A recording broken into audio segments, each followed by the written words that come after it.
Hi friends, அஸ்ஸலாமு அலைக்கும். Welcome to இன்றைய சமையல். இன்றைக்கி நம்ம சேனலில் மைசூர் தால் எப்படி செய்யலான்னு பார்க்கலாம். ரொம்ப சிம்பிளாகவும் ரொம்ப டேஸ்டியாகவும் பண்ண போகிறோம்.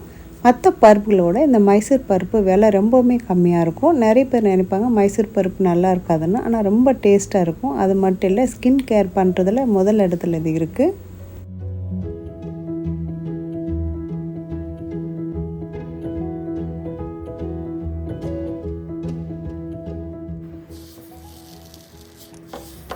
மைசூர் பருப்பு ஒரு கப் எடுத்துருக்கேன்.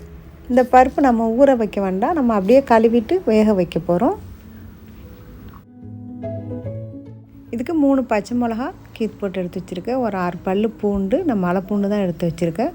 ஒரு மீடியம் சைஸ் தக்காளியில் 2 தக்காளி கட் பண்ணி வச்சுருக்கேன். ஒரு சின்ன வெங்காயம் ஸ்லைஸ் பண்ணி வச்சுருக்கேன். 1/2 டீஸ்பூன் வெந்தயம், 1 டீஸ்பூன் ஜீரகம். இதுக்குள்ளே ஜாமான் இவ்வளோ தான் பார்த்துக்கோங்க.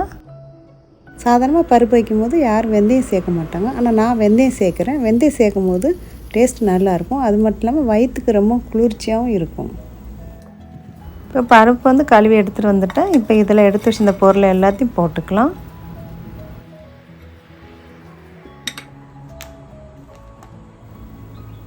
இப்போ உரப்புக்கு வேண்டி நான் 1 டீஸ்பூன் அளவுக்கு சில்லி பவுடர் எடுத்திருக்கேன். அது கூட ஒரு 1/2 டீஸ்பூன் அளவுக்கு மஞ்சள் பொடியும் எடுத்திருக்கேன். இந்த சில்லி பவுடர் உங்களுக்கு உரப்பு தாசி வேணால் கூட சேர்த்துக்கோங்க. இப்போ வேகிறதுக்கு கொஞ்சம் பொங்கி வடியாமல் இருக்கிறதுக்கு ஒரு 1/2 டீஸ்பூன் எண்ணெய் கூட சேர்த்துக்கிறேன். தேவையான அளவுக்கு தண்ணி ஊற்றிட்டு வேக வச்சுக்கலாம். இப்போ அவ்வளோந்தாங்க, எல்லாம் சேர்த்துட்டு மூடிட்டு ஸ்டவ்வில் வச்சு 3 விசில் போட்டுடலாம். இந்த பருப்பு வேகிறதுக்கு ரொம்ப டைம் எடுக்காதுங்க, சட்டுன்னு வெந்துடும்.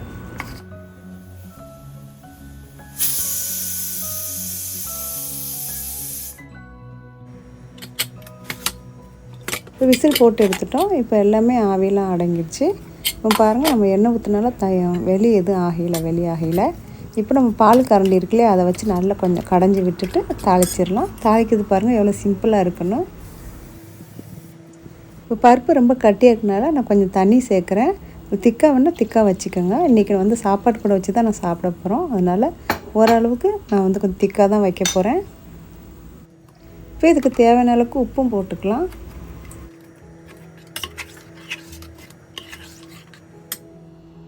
இப்போ நல்லா கலக்கி விட்ட பாருங்கள். ஒரு சின்ன பேனை நான் ஸ்டவ்வில் வச்சுருக்கேன். இப்போது தேங்காய் எண்ணெய் ஒரு 2 ஸ்பூனு, அதே அளவுக்கு நெய்யில் சேர்த்துக்கிறேன். தேங்காய் நெய்யும் சேர்த்து நம்ம தாளிக்கும் போது பருப்பு ரொம்ப ருசியாக இருக்கும்.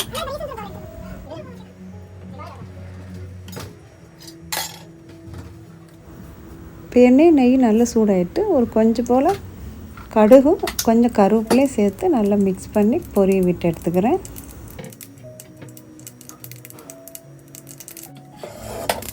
இப்போ சூப்பராக தாளிப்பு ரெடி ஆகிட்டு அவ்வளோந்தாங்க. இப்போ பருப்பில் சேர்த்துக்கலாம்.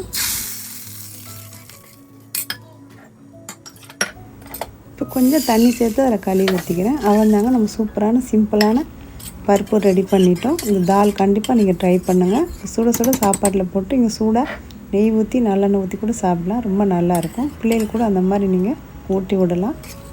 சப்பாத்தி, ரொட்டி, பிளெயின் ரைஸ் எல்லாத்துக்குமே செட் ஆகும். கண்டிப்பாக இந்த ரெசிபி ரெடி பண்ணி பாருங்கள்.